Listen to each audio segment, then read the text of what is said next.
All right. Hello and welcome. This is kind of the midway point of 2025 Season 3 in terms of my chasing of win every track. We're kind of starting where we left off with the Kia at Nordschleife just to show that that was the race we left off on because I kind of recorded before the end of week 3. So this is going to cover week 3 through the end of week 6, more or less, because the plan for me the rest of this week is tomorrow to run the Indy Pro 2000 strength of field race at Laguna Seca. But as you saw in the last video, we have a win at Laguna Seca, but we'll kind of cover that again a bit in this video because I did manage to pick up another one today, actually, which was a very fun race between myself and Jason Miller 19, I believe. I have to double check that one, but that was a good one. USF 2000. I'm slow. I'm about like a second to a second and a quarter off of like the really fast guys in terms of single lap pace. Probably somewhere around a second in terms of like maybe 3/4 of a second to a second off in terms of average pace would be my guess. But yeah, so we're gonna kind of go through the rest of the stuff that I picked up throughout the season, starting off with the UI, kind of clicking through results and showing what I've been racing, and then we'll hop over to my spreadsheet and kind of show where things are heading and what I've still got left on the old docket. So let's get cracking on some fresh results here. So I did another Kokomo race following that Nordschleife one, finished fifth. This was a pretty stacked field from what I recall. I was kind of fortunate to finish where I did, I think, because it's just hard. These, especially when you've got proper solid drivers, especially on the dirt road side or dirt oval side of things. They tend to be pretty locked in, lap over lap. So this was not my time to shine. But the next one, this one went unofficial, but the next one went official, and I got it. There was a mid-race restart. Actually, combination of things here. So I believe Noah Blankenship got crashed in his heat and had to start from the tail end of the field in the final or the feature. And I want to say it was one of these, I think it was Dakota maybe, on a restart, tried to game it really, really late coming off of four. And I managed to just kind of sneak up on his inside, get alongside, the classic door to door that you kind of get with fenders. I was able to kind of eke away the front, had to get away with it or get going on a couple more restarts after that because, apparently it's really hard to keep these cars pointed the right direction. But I managed to do it. I think it came down to a one lap shootout at the end. I got the jump off the restart, came around, won by 3.3 and change. At Kokomo in the dirt street stock, which checked off two boxes, dirt street stock, Kokomo. That means as of right now, I do not own a dirt oval that I don't have a win at yet. Granted, I didn't own that many. I'd only bought two way back when I bought the sprint car. That was Williams Grove and Kokomo, and as you saw in the last video, we got a win in the sprint car at Williams Grove, the 305. So that's that. Then from there, we ran going into Mid-Ohio again. Was this official? Nope. Did a Carb Cup race. That doesn't really matter. Then we hop over to what I believe was the rest of that week. I finished second to Jarrett Corey in a USF race at Mid-Ohio. This was a battle for me just trying to get back around Ty. He got me off the start because it's really, really hard to get a run on the outside through turn one at Mid-Ohio. If you run the track, it's just you want to be close to that rumble strip as you can without really hitting it, and I was not there because I was on the outside to start. So I spent basically the whole race trying to fight back around Ty. I think had I been in front of Ty, I might have been able to stay with Jarrett here. Possibly just stay in his toe. I didn't think I'd probably be able to pass him on speed or anything, but yeah, the three guys behind me with Ty, Marshall, and Logan Edwards, great battle. Logan's a regular in our IndyCar stuff, so I've raced with him a good bit. It was a great race. A lot of people had a good time there. Bouncing off that, this would have been the Indy Pro Strength of Field, finished fourth. I spent the opening couple laps trying to get past Rod Eskew because I think he just got funneled into line better than I did. in the USF race and was able to kind of hold in front of me for a couple laps. And I lost the toe to the cars in front. Again, it's possible I might have been able to hang with one or two of these guys at some point, but I think just that opening stage being what it is, so critical to try to hop in the draft and get moving. It's just not something that was on the cards there. If we move on over to Proto GT, I ran Proto GT at VIR, full course, in the HPD. Picked up the win here. There was a lot of weird contact stuff going on in the opening lap. I think I want to say Dwayne got, or maybe it was Liam, maybe the two of them got damage at some point on the pace lap. So that kind of threw them out of contention in terms of being able to fight for the win. And then I just kind of cruised around, minded my business, played nice with all the lap cars between the GT1s and the lone, oh no, the lone GT2 that didn't make it. But in either case, just kind of navigating the traffic. Picked that one up, so that's VIR. Done and dusted. We got Legends at Knock Hill. Had a great race with Ohe, and I believe Keenan is Aerotech on Twitch. So the three of us had a great battle here. I just got pipped late. The Legend and Knock Hill is just a combo that's perfect. I think that if we needed a track that needed to run every season, I'd probably pick this one. But unfortunately, as you can kind of see here, it struggles a bit in the participation department. But those British club tracks are a lot of fun in these cars, and they're kind of what they're made for. So, at least in my opinion, on the road side of things. So, but this was a fun one. Finished second. Not much else to say with that. We've got Suzuka. GR86 at Suzuka. This was my first crack at it. I was surprised. I know Strasner's another streamer on Twitch. I had decent pace, all things considered. I started deep in this field. I do not have quality pace in this thing. Really wouldn't expect myself to. I don't drive it. I haven't driven it in seasons until I was trying to go after it in the VIR earlier in the season, or at VIR earlier in the season. So that was my first crack at that. Went from 8th to 3rd, just kind of played nice, stayed out of trouble, worked the draft.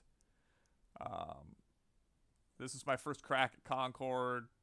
Nathan Harper showed up and told me why I'm not a short oval guy anymore.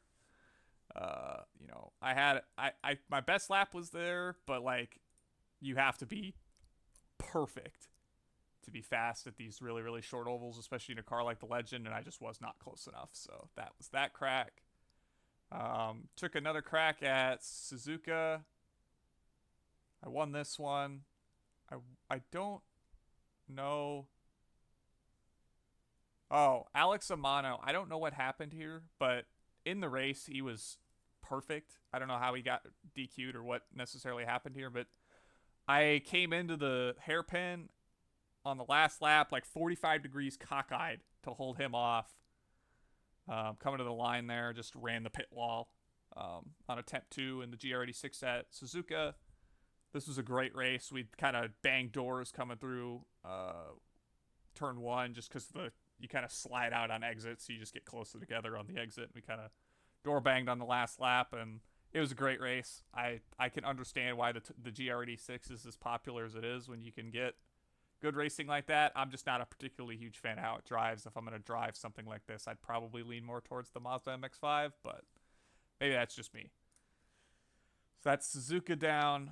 I gave a crack at Dirt UMPs at USA just to try to see if I could get a win in the UMP mod. I felt like if I had put in a bit more practice on the fixed side of things, I might have been able to sneak in and pick one up at some point, but this was my first crack at it. 3rd place. I think this is the 2nd UMP race I've ever run. So to be at least kind of in the ballpark with some guys towards the front of the field felt pretty okay. I ran the open and didn't do nearly as well there, but I think that there's probably something to be said for some of the setup adjustments you can make there. I just ran the fixed set again. Super late at Thompson. This was kind of a standard late night. Snipe the 5 stack, or five cars going into the end of the run. Shout out to Robert Martin 10. He stayed on the lead lap, not by a ton, but enough to where he hung on to it. Just kind of standard stuff. I don't really know The tire wear didn't feel super egregious, but I also haven't really driven the super late model a ton in recent seasons. I was kind of running that like 5 years ago, so I don't have a ton of context for how it's evolved, if it has at all. I know that they redid the car at some point, put a new chassis or a new body on it or something, but not too much more to say there. I went back, I think, was that the same night? Yeah. Ended up running the Legend race the subsequent hour after that. I mean, it's a rookie Legends race. This one at least had a respectable strength of field on it, so all around good deal there. These rookie races are terrifying at these short ovals, though. There's just cars spinning everywhere. You're basically constantly getting a call for slow car down low, slow car up high. So it's a good way to test your awareness, if nothing else. Just staying on top of where you need to go. You know, getting a 0x in these is about most of what you need, especially in some of these lower strength of fields. But yeah, so that's Concord down the drain. That takes out the last of the free ovals I needed to pick up. I ran just a random Pro 2 Lite race with some friends. Finished third against some guys. These two dudes are fucking screaming.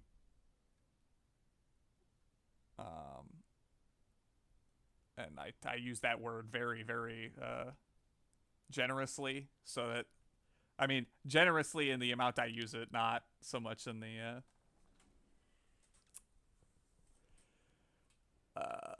nature at which they were faster, because as you can see, they were a second clear of me and everybody else, kind of. So that's Pro 2 Lite. Advanced Pro 2 Lite went to Bark River. I believe this is now week 4.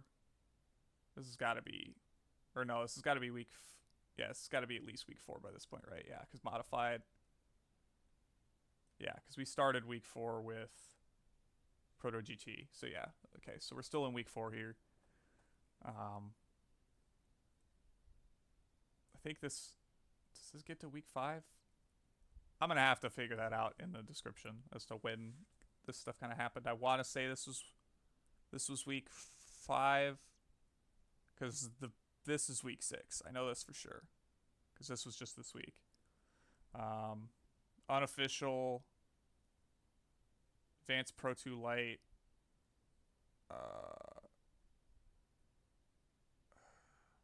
No, this was last week. This was week 5, I believe, because week 6 is the okay. So yeah, unofficial. Ooh, where are we? Back. Yeah, unofficial Bark River. Yeah, okay, so this was last week. So yeah, I ended up getting a 4-car field. Josh Garner, I guess, is an iRacing staff member, was a 4-car field for Pro 2 Lite at Bark River. Won that one. So that's the first of now 2 Bark River wins I have. We'll get to the next one later. We've got another Legends Road Cup race at Knock Hill. So yeah, this is still week 5. Will Lyon pulled away. I could not hold the draft, and I hung out and finished 3rd. It's a fun combo. You just got to be perfect, as you can see. It's like the difference of 2/10 is all it takes for somebody to kind of done and dust you pretty quickly around a track like this. So there's that guy. Now we're into week 5.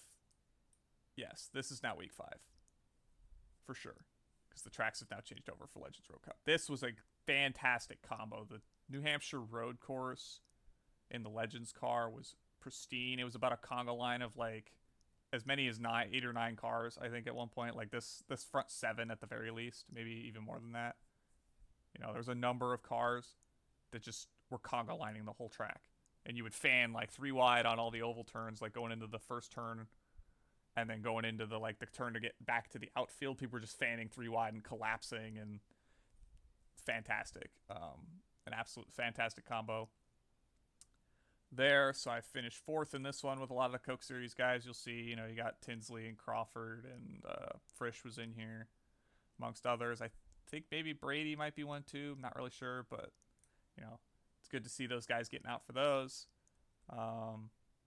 We had Indy Pro at Scuba. This is the first win at the full 2000 layout because I've only won at full 1000 in the Legends car prior to this. So this is a win at proper Scuba. So I have that on my resume.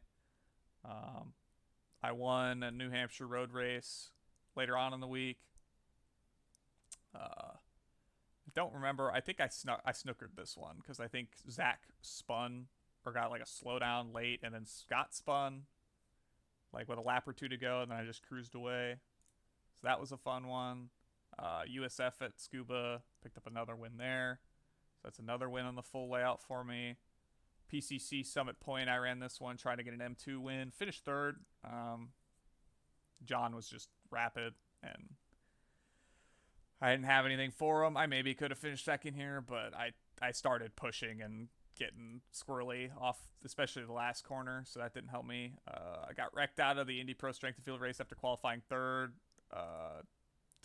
Got punted behind me and just couldn't slow down coming into that center hairpin, and we both died. Worst part about it is the car that punted him parked it like 8 laps later, and it's just one of them deals. But we picked up another Scuba 2000 win in USF, and then one more for good measure. So that's 3 in USF, 1 in Indy Pro that week. Not that I needed any of them, but that's just where we were, and that's what I was driving. So then we pick up Pro 4 Bark River, 4-car field. I came from the back to the front. I think the leader slowed down at some point and let everybody by, and then got on my outside coming through like the last left-hander, and my right side fender like net coated him into the wall on the outside. It was just a bad deal all around. But another win at Bark River. Scuba, this is the 4th attempt at Scuba. Cash Rouges, absolute unit of a driver. Pull off the win in this one. It was a 3-way fight between myself, him, and Bryce Wire, who unfortunately got spun. He did the spun outside the same hairpin that I got junked in the Indy Pro race, kind of the center of the track, like the one in the middle, not the first corner or the one that gets you on the backstretch, but the one in the middle of the track. This was another unofficial rallycross race at Hell. That's this week, week 6. I was gonna maybe do street stocks at Lime Rock because I don't have a win in the street stock either street stock package, so that was on the list. Ran this first USF at Laguna. As you can see, I'm not fast. This Dan Decker guy, I mean, this is probably the upper limit of pace here, is like the low 122, high 121s, but I just do not have anything near that. I did pick up a bit more later on in the week, as we'll get to that shortly here. But yeah, that was a rough one. So if we're zooming into yesterday, I went 1 for 1 in at Hell. Qualified second, got the whole shot, blocked off, or kind of covered off the inside coming through the first corner. Unfortunately, Brandon Slow got push coming into the second to last dirt section, I want to say. Kind of the right-hander that you kind of arc wide and then cut to the center of or kind of cut down to the rumble strip and cut back off. He just got driven through and spun around, so he had to try to make up ground on me, and I just cruised, hit off 8 solid laps, went by the lap cars with no issue, and hung on for a win there. So that's 1 for 1 at Hell. That's not another one I need to repeat. Immediately followed that up with a win in the Legends Road Cup at VIR South. I got slid out the way in the first corner. I don't remember exactly who. It's such a tight corner up at the front. Try to get everybody funneled in there. So I made it back up to second, and then Aaron Linsky, unfortunately late in the race, spun it off of turn 1, and I went by him and cruised off to victory. So that's another win at VIR for me. And then I ran another USF race at Laguna. Bit better strength of field, but me and Jason Miller, 19, had a great time. Tough to pass here. I just clicked off solid laps. The lap cars here were a bit of a troublemakers, but we made it through. one kind of spun off the last corner coming to one to go, and that was terrifying in its own right. So it was a fun race though, so that's really what matters. And then we had a great battle between myself and some of the Coke guys at VIR South in Legends Road Cup. Finished third there. This one's tough because like the draft is just so strong. You come down to the first corner 3 wide, have to condense it back down to single file on the exit basically, and it's just that over and over again, kind of all over the track, trying to keep everybody kind of conga lined until you get to that front straight. I'd be curious to see if we could do maybe VIR Patriot, if that would maybe kind of break the draft up. But as we've seen, even something as small as like Snetterton 100, you still get a huge draft down the straights. So I guess that's just kind of the nature of Legends car racing on tracks with significant straights on it. You're just going to have kind of a big toe, and you're going to be able to do a lot with it. So it does look pretty realistic from the stuff I've seen on YouTube, but obviously, there's always room to kind of adjust that. So looking at the percentage on the achievement now, we went from 43 to now, I believe, 49%.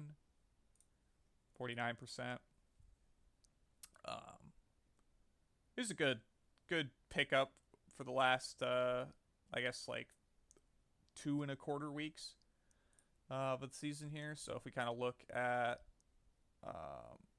where the rest of the season leaves us, week 6 is what's going on right now. I cleared that board off pretty quick with, I think it was supposed to be Bark River or it's supposed to be, I think it wound up just being Hell at that point, I think. But either case, I ran out of stuff going on this week. Next week, it's kind of light in terms of options. It's IndyCar at Chicagoland, 87s at Milwaukee, because that's a shot to do. Potentially 2 birds with 1 stone if I buy another 87s car, but I don't think I'll do that. I'll probably be trying to do one of the other 2 listed there. So IndyCar at Chicagoland or MX5s at Nürburgring combined. I don't know how likely. I'm assuming MX5s at Nürburgring combined is going to be pretty popular, and I'm not going to be able to just like cheese my way to that one like I did with Nordschleife proper or standalone, but we'll see. Week 8, Portland and IMSA at Daytona, but I don't see myself winning an IMSA race, at least not now. And then we've got IndyCar at Phillip Island, week 9. It's kind of the only thing going on at that point. Week 10 is pretty busy because you got everything at Milwaukee, and then PCC at Auto Club, Skippy at Belle Isle, and Clio at Rudskogen, which is my focus. Probably one of my bigger focuses that week, aside from Milwaukee, is going to be PCC and Clio. Skippy's probably the bottom of that totem pole, even though Belle Isle's probably, well, it's just Belle Isle's a track that it's going to probably only be occupied by guys that really want to run the Skippy, so they'll be fast, and I'm probably not going to get that one just yet, but I've had some good races at Belle before, so will not struggle, assuming I get another decent opportunity to do it. We'll get there. And then week 11, we've got IMSA at Hockenheim, more Portland, IndyCar at Nashville Superspeedway, and then Proto GT or TCR at Daytona, which I think is probably the better week for me to try to pick up Daytona if I'm going to do it this season. And then week 12, I am going to focus entirely on Road to Indy at Chicago Street if I can help it. I know it's getting used a good bit, supposedly next season and stuff like Spec Racer Ford, but I'd like to take care of it as soon as I can. And obviously, since I'm the community manager for Road to Indy, I'd like to see that track do well for us in terms of just getting people out there and enjoying the race. I know there's guys that have picked up that track to run it in that series, so we'll hopefully be able to put on some good ones that week. In terms of the lists, I reorganized this to put all the tracks that I don't have wins at the top that I own. So as you can see, the dirt road column is now clear because there's not a dirt road standalone track that I need to pick up wins at. There's stuff like Sonoma and Catalunya. As you can see, like here, I have this broken down by like track types basically. So you got like NASCAR ovals, other ovals, road courses, dirt ovals, and then dirt road. But there's only 2 dirt road, neither of which I have yet because I haven't picked those tracks up. But yeah, so looking at this list, we've kind of still got the big stack of ovals. The ovals I own outweighs the number of dirt ovals that I had to have left to touch to begin with.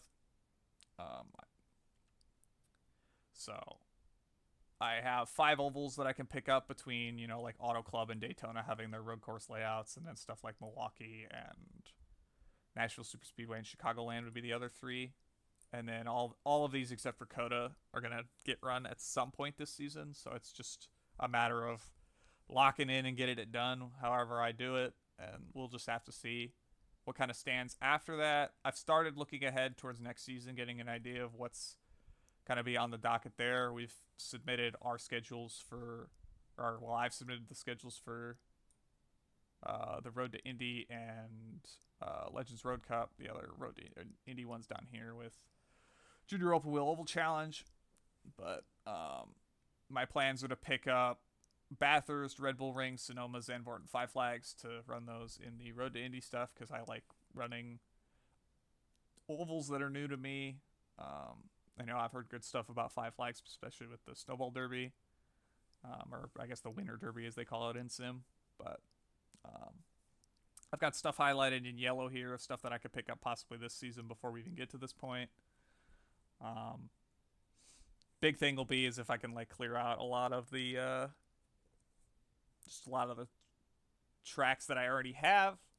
If I clear out a bunch of those, then that kind of sets me up to be able to do more new tracks next season, or tracks that might be different. The one thing I'm curious to see, I was just kind of browsing the forum. I don't really know.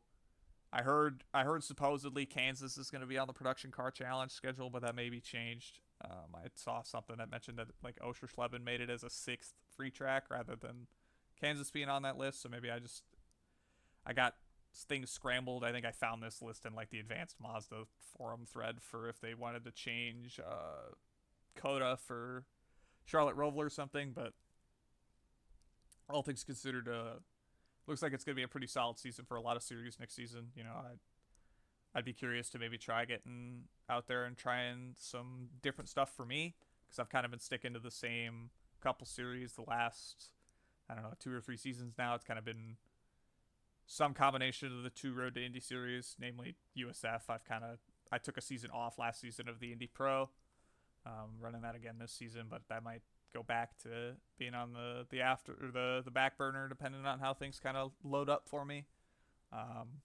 Taking a bit of a break from IndyCar Oval Fix this season just because the rescans for like Iowa alongside some of the changes they've made to the car are a bit less than inviting for me personally in terms of how the racing goes, but I'd hope that maybe we can get that figured out going into next season and get some stuff that I'm a bit more comfortable racing, less packed up, or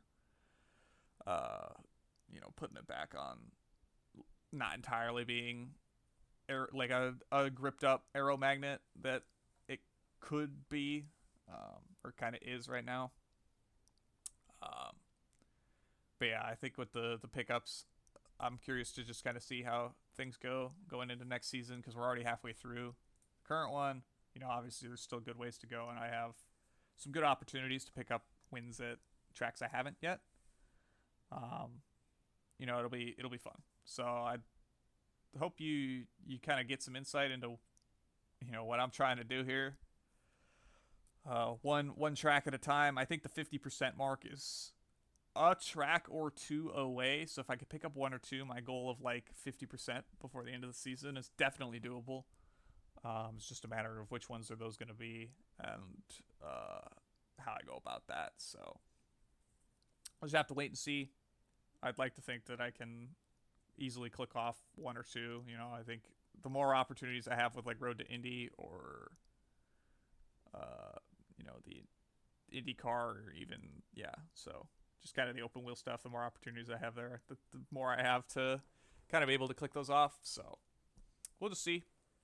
It's been a good season so far for me. I've kind of settled into a good rhythm, just trying some stuff out, trying to make as much progress as I can with pace and stuff. I've put in a good couple hours of practice into Laguna Seca this week, just trying to get a better feel for the track. I haven't gained a ton, but I did gain a good amount of time compared to my fastest lap in prior seasons. Now, whether or not that's just weather or other things, I'd like to think it's, me getting faster, not necessarily the track being faster. But so yeah, long way to go here still. We haven't quite reached halfway yet, but as you can kind of see with, oh, I never even got to the cars. I only picked up 2 with the, or I guess maybe 3. I'd have to go and look.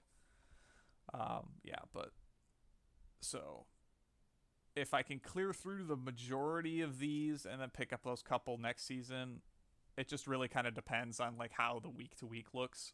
I'd like to maybe start picking up dirt ovals and focusing on those again because I have a good amount of the dirt oval cars I still need wins into because I don't own them. Things like the UMP I have, but I haven't really given proper cracks at. So I feel like those would be a pretty easy way to start cleaning through those. In